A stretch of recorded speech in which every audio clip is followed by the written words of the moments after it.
प्रश्न है आपका कि इंडिया में रहने वाले लोग बहुत हार्ड वर्किंग करते हैं, उसके बावजूद सफ़र बहुत करते हैं, पूजा पाठ भी बहुत करते हैं, धर्म ध्यान जब तब भी बहुत करते हैं, फिर भी इतना कष्ट उठाते हैं। और फॉरेन में रहने वाले लोग इतना कोई पूजा पाठ जब तब करते ही नहीं है और उनकी लाइफ कुछ इस टाइप की है कि वो बहुत कम कष्ट उठाते हैं और बहुत जल्दी सफलता पा लेते हैं। उसका क्या कारण है? यही आपका प्रश्न है ना। उसका क्या कारण है? तो यहाँ there are so many reasons, बहुत सारे कारण हैं। पहली बात तो यह कि भारतीय आदमी के सोच का तरीका ही दूसरा है और आउट ऑफ इंडियंस के सोच का तरीका ही दूसरा है। हमारे यहाँ पर हर सोच में स्पष्टता का अभाव है, क्लैरिटी नहीं है। हम लोगों के यहाँ विजन की क्लैरिटी नहीं है। मैंने कल भी एक एग्जाम्पल दिया था। यहाँ हम लोग क्या करते हैं, सुबह पूजा पाठ करते हुए धन की निंदा करेंगे, मोह माया की निंदा करेंगे, इन सबको दुख का घर बताएंगे, इन सबको खारा जहर बताएंगे और 2 घंटे बाद इस खारे जहर को पाने के लिए सारे जहरीले काम अपनाएंगे। सच बोल रही हूं या नहीं? हमारे यहाँ विजन की क्लैरिटी नहीं। आप चाहते क्या हो, स्पष्ट तो बनो। फॉरेन के आदमी के पास में ये फॉर्मेलिटीज नहीं है, वो उसका विजन क्लियर है। पैसा चाहिए तो पैसा चाहिए। हमारे यहाँ पैसा भी चाहिए और पैसे को वो क्या, हाथ का मैल, पैसा तो हाथ का मैल है, ऐसा भी कहेंगे। यार लक्ष्मी का अपमान भी करेंगे, लक्ष्मी भी चाहिए। कैसे चाहिए, कैसे मिलेगी? इसी तरह से घर वालों का प्यार भी चाहिए और बात बात में घर वालों को डांटेंगे, उनकी इज्जत खत्म करेंगे और उनको ये फील करवाएंगे कि तुम तो कुछ समझदार ही नहीं हो, जो समझदार हो वो तो मैं ही आदमी हूं बस। अब बता घर में कैसे प्रेम रहेगा? हमारे यहाँ बड़ी औपचारिकताएं हैं, बिना रिस्पेक्ट दिए हम कुछ पाना चाहते हैं। और दूसरी बात, हमारे यहाँ बेईमानियां बहुत है। फॉरेन के आदमी में स्पष्टता तो है ही, ईमानदारी भी बहुत है। हमारे यहाँ तो विश्वास ही गलत है। हर आदमी सोचता है झूठ बोले बिना पैसा हो नहीं सकता, टैक्स तो चुराना ही पड़ेगा, भाई भाई में झगड़े तो होंगे, मतलब हम लोग मान के चलते और अपने गलत विश्वासों के तहत जिंदगी जीते हैं। हमें एक्चुअल में कहे ना तो धार्मिक लोगों को भी जीने का सही सलीका नहीं आता। और दूसरी बात, ये धर्म करते किस लिए हैं? ईमानदारी से पूछना, धर्म किस लिए करते हैं? मोक्ष वोक्ष की तो सारी बातें हैं। हर आदमी, कोई किसी को मोक्ष नहीं चाहिए। और वो धर्म भी किस लिए करता है? धर्म भीरू होने की वजह से धर्म करता है। हम लोग धर्म क्यों करते हैं पता? धर्म भीरू है, धर्म से डरते हैं, पाप बनने से डरते हैं, नरक से डरते हैं, भगवान से डरते हैं, इसलिए तो धर्म करते हैं। हम कौन सा धर्म समझ के करते हैं? वो लोग थोड़ा भी करेंगे या नहीं भी करेंगे, कम से कम जीने का विज्ञान समझते हैं कि लाइफ कैसे मूव करती है, उसका साइंस समझते हैं, फिर जिंदगी को जीते और खुल के जीते हैं। हमारे यहाँ तो हर चीज औपचारिक है।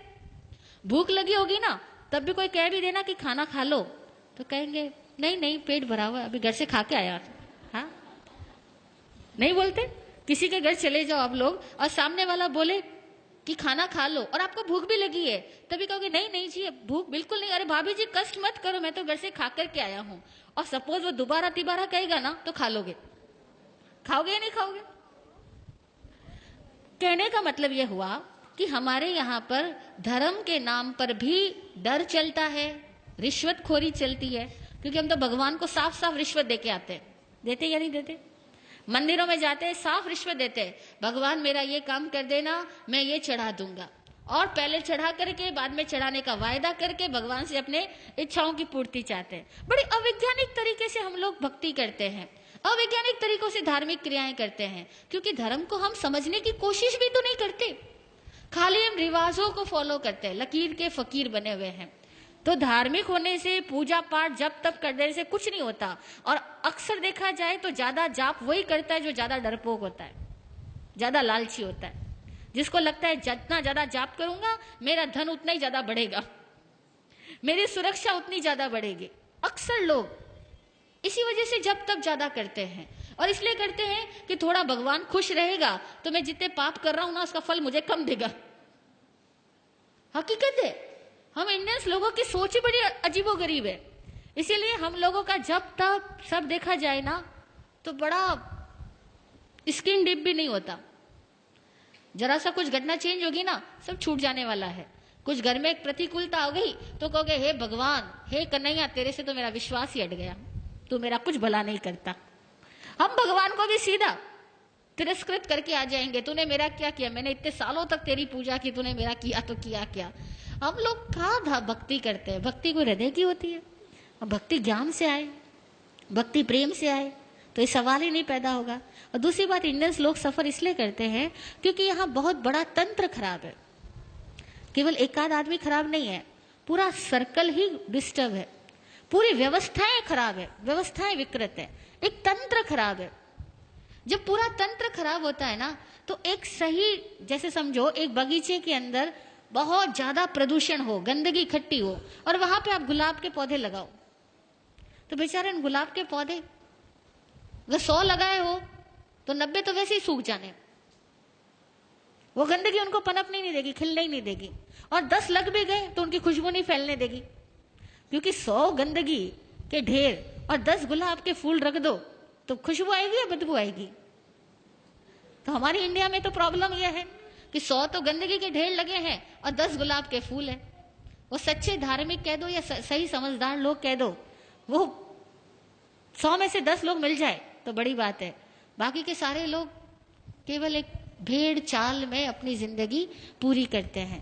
इसीलिए इस इंडिया में तंत्र बिगड़ा हुआ होने की वजह से बहुत चीजें बिगड़ी हुई है। दूसरी बात, इंडिया के लोग ऑनेस्ट नहीं है, जितनी समझदारी की बातें हम जानते हैं ना, उसको फॉलो नहीं करते। आपने कितनी बार सुना सफाई रखनी, यत्न से काम करना, लेकिन अभी यहां भी खाना होगा ना तो भी लोग सफाई नहीं रखेंगे, यत्न से काम नहीं करेंगे। कितनी बार सुना होगा अपना काम खुद करना, बच्चों को हम कहते हैं अपना काम खुद करना, लेकिन आप इतने बड़े हो गए, आप भी यहां से जाओगे ना, कोई लोग ये नहीं सोचेगा कि कुर्सी का ढेर पड़ा है, अपनी कुर्सी उठा के उसी पे रखूं। हर आदमी कुर्सी छोड़ के ही जाएगा। और मैं इतनी बार यहाँ कह चुकी हूं, लेकिन मैं रोज देख रही हूं कि यहाँ कोई 1 या 2 आदमी मुश्किल से होता है जो अपनी कुर्सी व्यवस्थित रख के जाता है, बाकी सब ऐसे ही छोड़ के जाते हैं। We are not honest. यहाँ लिखा हुआ जूते वहां खोलना, लेकिन हर बार बाहर बैठे हुए आदमी को कहना पड़ता है कि जूते वहां खोलो, आंटी जी यहाँ मत खोलो। क्यों? मतलब छोटी मोटी बातें भी, मैनर्स की बातें भी हमारे पास में नहीं है, क्योंकि हम सारे लोग स्वच्छंदी है। शास्त्र में एक वर्ड आता है स्वच्छंदी, मनमानी करने वाला। हम सारे लोग इस तरह के हैं, हम सब अपनी मनमानी से जीना चाहते हैं, हमें डिसिप्लिन पसंद नहीं है। और कोई दूसरा हमें डिसिप्लिन में रहने को कह दे, उस आदमी से तो मुंह चिढ़ा लेते हैं, उस आदमी से तो अपनी दूरियां बनाना शुरू कर देते हैं, क्योंकि इसने मुझे कैसे कह दिया। हम वहां जाना ही बंद कर देंगे। ईमानदारी की बात है, ये हम साधु इसलिए आप हमें माफ कर रहे हो, बाकी कोई और आदमी आकर के आपको कुछ कह देना, अनुशासन के नियम यहाँ पर, आप कहोगे इस जगह जाना ही नहीं दोबारा। सच है। इसीलिए आसान नहीं है। इंडियंस लोगों को अपने आप को पहले ईमानदार बनाना होगा, अपनी सोच को वैज्ञानिक बनाना होगा, और अपने हर कार्य को सही तरीके से करने की कला सीखनी होगी। तब कहीं जाकर के इंडिया फॉरेन कंट्रीज के लोगों की तरह एक सुलझी हुई जिंदगी जी पाएगा। और कम से कम हमारे यहाँ साधु संत भी, सॉरी टू से, गुस्ताखी माफ, मिच्छामि दुक्कडम, साधु संत भी लोगों को जीने का सही तरीका नहीं बतला पाते हैं। वे भी लोगों को डराते हैं अथवा लालच से भरते हैं, और साधु संतों के कारण भी हमारे समाज की सभ्यताएं विकसित नहीं हो पाती। और ये भी एक बहुत बड़ा कारण है कि साधु संत खुद भी समझदार नहीं होने की वजह से इतनी सारी पब्लिक के लेवल को रेज नहीं कर पाते, और फिर जो वाकई समझदार लोग हैं वो साधु संतों के पास आना भी पसंद नहीं करते, नहीं पसंद करते। उसका कारण साधु संत स्वयं है। तो दुनिया में भारत में इतने ज्यादा सन्यासी है, इतने ज्यादा साधु लोग हैं, हर धर्म के अंदर, हिंदुओं में भी हजारों भरे पड़े हैं, जैनियों में भी भरे पड़े हैं, इतने साधु है। लेकिन वो सारे साधु ईमानदारी से अगर साधु होते तो भारत का कुछ और नक्शा होता। लेकिन हम लोग ईमानदार साधु नहीं और ईमानदार समणोपासक नहीं, अब दोनों में ही कमियां हैं।